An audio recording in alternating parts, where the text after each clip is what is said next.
श्री राम जय राम जय जय राम, श्री राम जय राम जय जय राम, श्री राम जय राम जय जय राम। बोलिए साब रामचंद्र महाराज की जय। आज जेठ मास का चौथा बड़ा मंगलवार।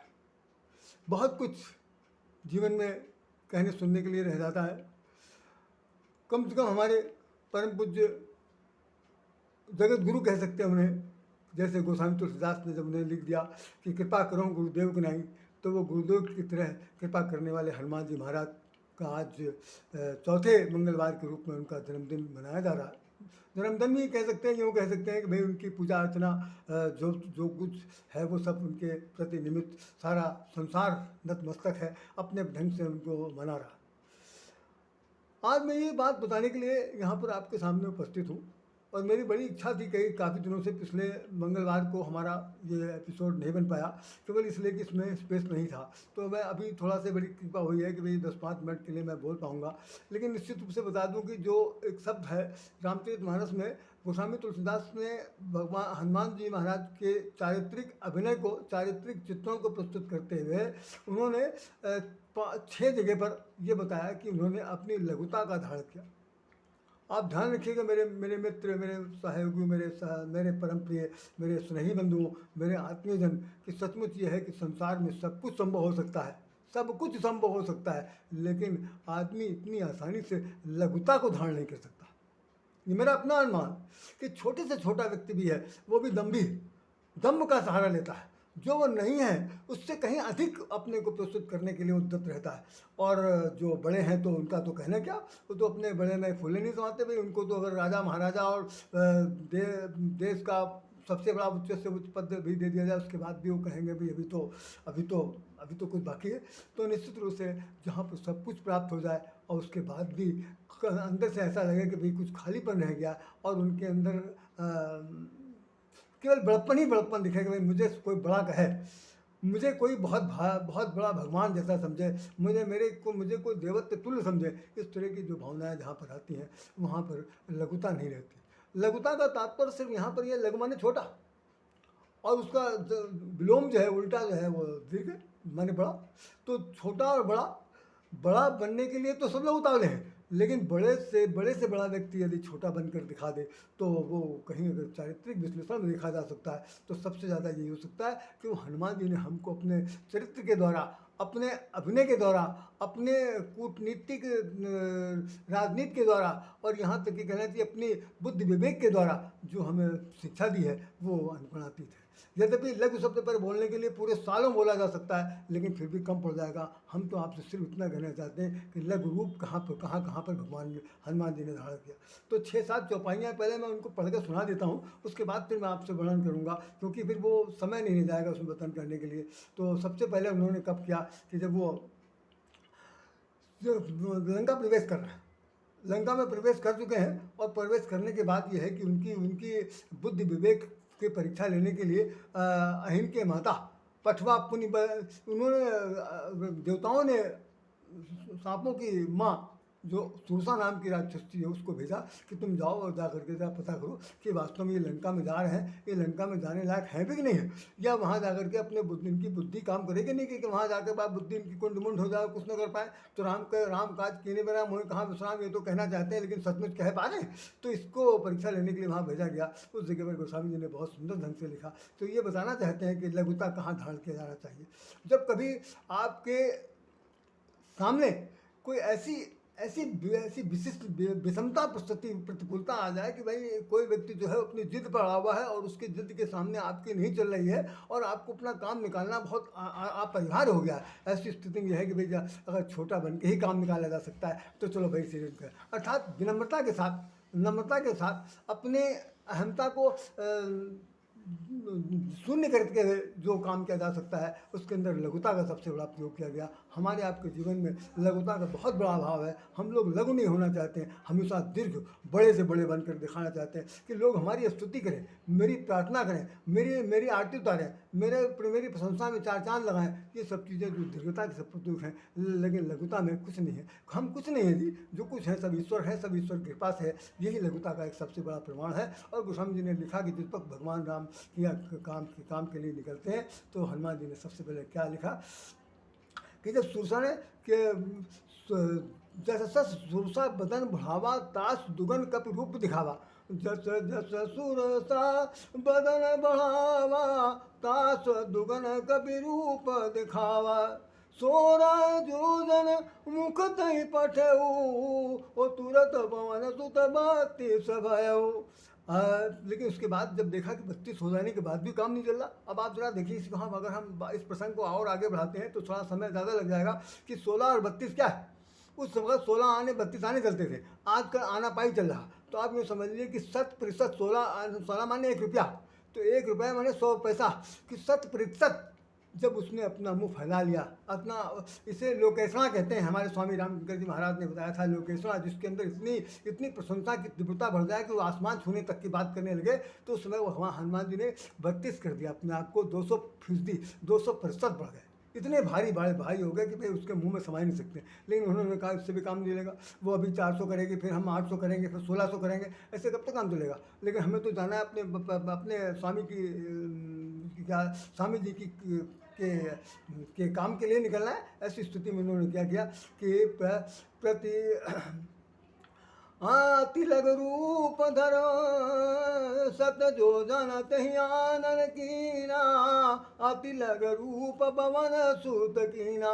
जब उसने 100 योजन का जब मुँह फैलाया, 7 योजन की तो कोस में तो फैली हुई समुद्र है, उसके बाद लंका है, और उसने 7 योजन का उसने मुँह फैला लिया।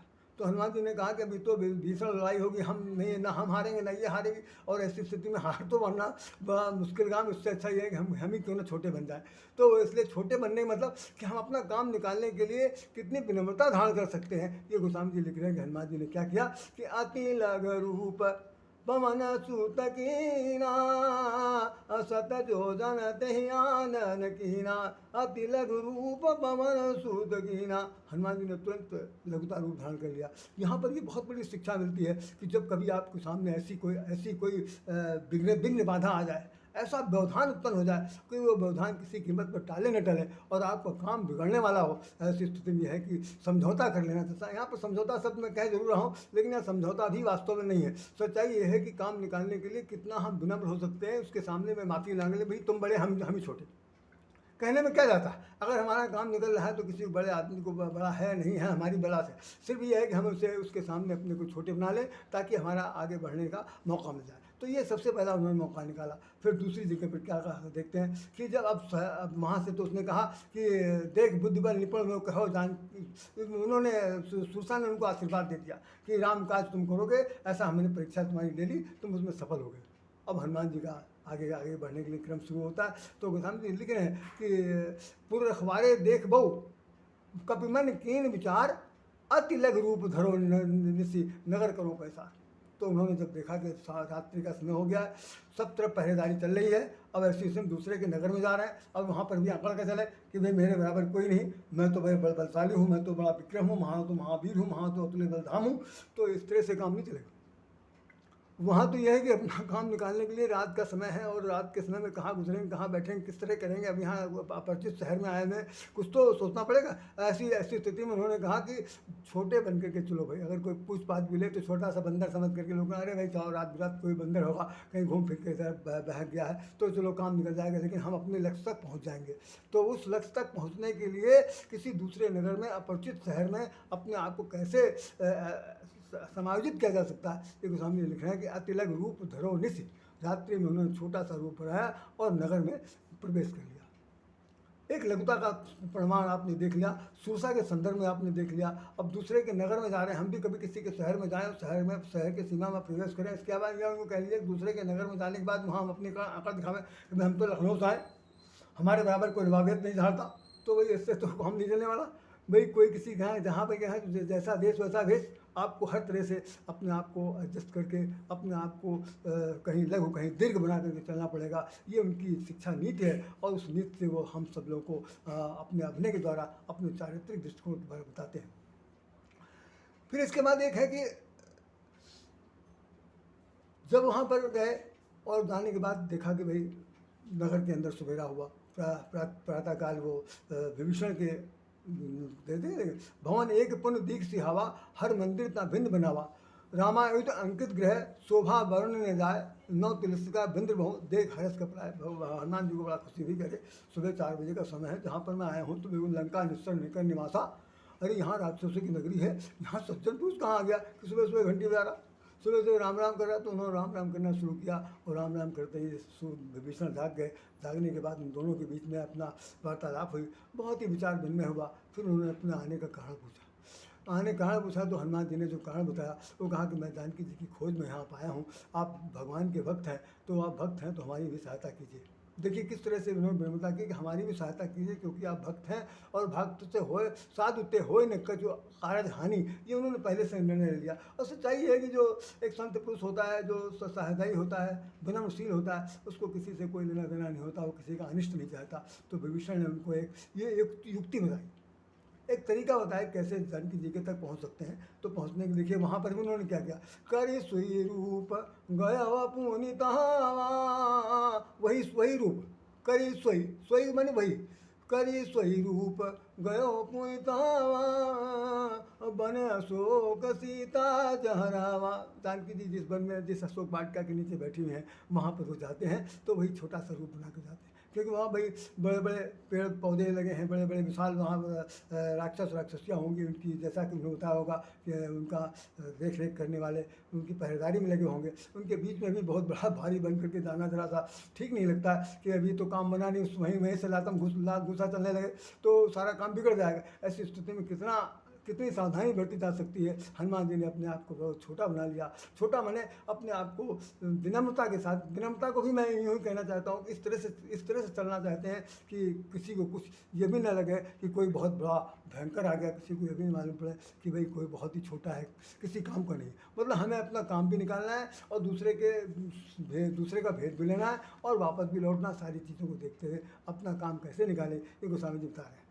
तीसरा उदाहरण उन्होंने ये दिया कि जब जानकी जी से बातचीत हो गई, मुद्रिका दे दी गई, कथा सुना दी गई, अब उन्होंने कहा मुझे भूख लगी। तो माता जी ने कहा भूख लगी तो भाई यहाँ तो आते समय तुमको रास्ते में बहुत सारे राक्षसों मिले, तो सब लोग खाने दौड़े थे, ऐसी स्थिति में कौन मुझे खिलाता। अब माँ है, माँ तो अपने बच्चे के बड़ा दुलार प्यार करती है। तो उन्होंने कहा यहाँ पर बहुत पेड़ लगे हुए, बहुत से पेड़ लगे, सब कुछ है, लेकिन रखवारे बहुत सारे रखवारे हैं, ऐसी स्थिति में तुम कैसे जाओगे। तो हनुमान जी क्या कह रहे हैं कि मोरे हृदय परम संदेहा, मोरे हृदय परम संदेहा, सुनि कपि की प्रगट निज देहा, सुनि कपि प्रगट की न निज देहा। और कौन सा ध्यान, पहले तो मतलब जानकी जी को भरोसा होता नहीं। एक बात ये भी सुन लीजिए, यहाँ पर भरोसे वाली बात है, जब कभी किसी को किसी पर भरोसा न रह जाए, किसी पर कोई विश्वास न रह जाए कि हम जो कुछ कह रहे हैं हमें तुम्हारी बात पर बिल्कुल विश्वास नहीं, पता नहीं तुम कितना सच बोलो कितना झूठ बोलो, तुम कर पाओगे कि नहीं कर पाओगे। मतलब जहाँ पर दुविधाजनक स्थिति हो और किसी दूसरे व्यक्ति के बात पर विश्वास न हो, तो वहाँ पर हनुमान जी ने विश्वास दिलाने के लिए भी अपना वास्तविक रूप प्रकट किया। तो जानकी जी को भरोसा दिला रहे कि कनक भूद्र का भूद्र कार शरीरा, असमर भयंकर अति वीरा, कनक भूद्राकार शरीरा, समर भयंकर अति बलवीरा। अरे सीता मन, जिसको भरोसा नहीं था उसे भरोसा, सीता मन भरोसा तब भयऊ, पुनि लघु रूप पवन सूत लयऊ। जैसे जानकी जी को भरोसा हो गया कि ये मेरा जो पुत्र है, मेरा जो बेटा है, ये निश्चित रूप से कुछ करके दिखा सकता है, कुछ कर गुजर सकता है, इस लंका में भी इसकी पराजय नहीं हो सकती है, क्योंकि इसको मुझ पर विश्वास है, अपने भगवान विश्वास है। ऐसी स्थिति में उनको वरदान देती हैं, अजर अमर गुण स्थित हो, करें सदा रघुनायक छो। ये सब बात हो गई, लेकिन साथ साथ यह है कि उन्होंने अपनी लघुता को पहले तो दिखाया, उसके बाद जब उन्हें विश्वास नहीं हुआ तो अपने आप को कनक भुद्राकार शरीरा, भुद्राकार माने भूमि धरती को धारण करने वाला इतना भयंकर रूप धारण कर लिया। भूधर माने पहाड़ भी होता है, कितना इतने लंबे चौड़े ऊंचे पहाड़ बन गया कि उनको देख करके जानकी जी को बड़ा भरोसा हो गया कि नहीं अरे हम ही गलत समझ रहे थे, नहीं ये बच्चा कुछ कर सकता है। तो तुरंत कि पुण्य लघु रूप पवन सुत अपने आप को छोटा बना लिया, उतने बड़े बन गए जितने बड़े आए थे। फिर उसके बाद एक और जगह आता है, अरे फिर जब वहाँ पर गए, फल खाए स्तर तोड़े लगा, वहाँ पर कुछ फल खा रहे हैं, कुछ तोड़ रहे हैं, रखवारे जब बर्तन लागे मुष्ट प्रहार हनक सब भागे, सब लोग भागने लगे। उस समय हनुमान जी महाराज ने क्या किया कि सबको मारा, खूब मार मार के सबको दुरुस्त कर दिया। उसके बाद पकड़ कर लाए गए रावण के दरबार में। वहाँ पर खूब आपस में तारबार तर्क फिर रावण ने पूछा तुम किसके दूत हो, कहाँ से आओ, बहुत सी बातें आप लोगों ने सब कथा सुनी होगी। अंत में क्या हुआ कि उसमें कब गए ममता पूछ पर सब कहे ममता पूछ पर पावक देहु लगाए। ये उन्होंने कह दिया, रावण ने कह दिया कभी की बंदर की जो ममता है वो पूछ पर होती है, और सभी कहो समझाए तेल बोल पट बांध पुनि पावक देहु लगाए। रावण ने कहा कि भाई इसका बंदर की जो ममता होती है पूछ पर होती है, मैं सबको समझा कह रहा हूँ, अब इसके ऊपर कपड़ा बांध करके इस पर आग लगा दी। तो पूछ ही ने बानर तह जाई, तब 60 नित नाथें ले आई। उसके मन में था कि जाएंगे तो अपने जब इनकी पूंछ जल जाएगी अपने स्वामी से कहेंगे जा करके, तो वो आएंगे कि हमारे दूध को क्यों जला दिया, तो हम उनसे बात करेंगे। ऐसा नहीं होने पाया। तो क्या हो रहा, आग लग गई। रहा नगर बसन घर के तेला, बाढ़ी पूछ कीन कब खेला। और उन्होंने बंदर के रूप में अपनी पूछ तो बहुत लंबी बढ़ा दी, और नगर में कोई मतलब बहुत बड़ा विषय है, इस पर किस तरह चर्चा करूँ। मैं संक्षेप में 15-16 मिनट में क्या बता सकता हूँ, लेकिन फिर भी ये बता दे रहा हूँ कि आग लग गई है। आग लगने के बाद उन्होंने क्या किया कि पावक जरत देखी हनुमंता, अभय परम लघु रूप तुरंता। फिर वो लघु हो गए कि जब देखा कि भीषण आग लग गई और पूंछ में आग लग गई देख, तो तुरंत उन्होंने अपने आप को और छोटा कर लिया। और छोटा करने के बाद वो अटारी दर अटारियों पर चढ़कर कूद कर चलते गए। उसके बाद पूरे नगर में आग लगा दिया। और फिर उसके बाद आग लगाने के बाद फिर सबसे बड़ा फिर क्या कहते हैं, पूछ बुझाई कोई श्रम धरि लघु रूप बहोरी। फिर देखिए लघु रूप आया, पूछ बुझाई कोई श्रम धरि लघु रूप बहोर, जनक सुता के आगे ठाढ़ भयो कर जोर। भगवान हनुमान जी महाराज कह रहे हैं कि भाई जानकी जी के पास फिर चरणों में सिर झुकाने के लिए आ गए, और उन्होंने कहा माता जी अब मुझे आज्ञा दीजिए, अब मैं चलूँगा। तो मैं यहाँ बताना चाहता हूँ कि जानकी जी के पास पहुँच लंका दहन तक उन्होंने कहाँ पर अपने आप को लघु बनाया, कहाँ पर दीर्घ बनाया, कहाँ पर अपने आप को परिचय दिया, किस रूप में परिचय दिया। ये सब हम लोग आप लोगों के जीवन के लिए बड़ा अवलोकनीय है कि व्यक्ति को लघुता धारण करना चाहिए। कई बार ऐसा होता है बड़े बड़े लोग आते हैं तो दिखाने के लिए फोटोग्राफी उनके आगे पीछे रहे। जैसे प्रधानमंत्री आए फावड़ा हाथ में ले लें तो लोग अरे भाई इतना बड़ा देश का प्रधानमंत्री, उसने फावड़ा पकड़ लिया हाथ में, तो सब लोग दौड़ के फावड़ा चलाना शुरू करते हैं। होता है ये घर का कोई बड़ा बूढ़ा मेंबर किसी तरह की झाड़ू लगाना शुरू कर दे तो अरे हाथ से लोग छीन लेंगे करें। तो मतलब यहाँ पर ये बात नहीं कि मैं बड़ा हूँ, हम सबसे छोटे हैं। जैसे भगवान राम ने सुग्रीव से पिछले दिनों मैंने अपने प्रभु कहा था कि उन्होंने कह दिया था कि सखा सोच त्यागो बल मोरे, सब विध घटब काज में तोड़े। यह भगवान राम ने कह दिया था। तो सबसे छोटा काम भी कर लिया जाए, यदि किसी के दूसरे का भला हो सकता है, दूसरे का कल्याण हो सकता है और अपना भी काम बन सकता है, किसी तरह कोई दो पक्षीय हित हो, नुकसान न हो, वो काम अगर किया जा सकता है तो ये चारित्रिक अपने हमारे हनुमान जी महाराज के चरण कमलों में सिर झुकाकर लोग सीख सकते हैं। अन्यथा तो सीखने के लिए तो पूरी दुनिया पड़ी है, कुछ भी सीखिए, लेकिन लघुता का कोई उदाहरण आज तक किसी ने अपने बारे में बताया कभी नहीं। कोई बताता कि तुम छोटे बन जाओ। सबसे ज़्यादा लोग कहने सुनने की रोटी नहीं जी, सब लोग खुद ही ऐसे अहम के मारे ढकार भरते हुए अहमता के सिर जैसे सूत उतार जैसे होता है सूप में दाना सूत उतारना, खूब सीना तान कर चलते हैं। उनके बराबर कोई संसार में कोई भगवान नहीं है। वो अपने आप को देवतुल्य मान करके लोगों से पूछवाना चाहते हैं। ये सब उनकी बड़ी भूल है। उसमें दम्भ है, दम्भता है, अहमता है। उससे मुक्त होने के लिए एकमात्र उपाय है कि हनुमान जी के चरणों में सिर झुकाकर इन चरित्रों को सिखा जाना चाहिए। इन्हीं शब्दों के साथ राधे श्याम राधे आपको साधु नारायण करता है। जय श्री राम, जय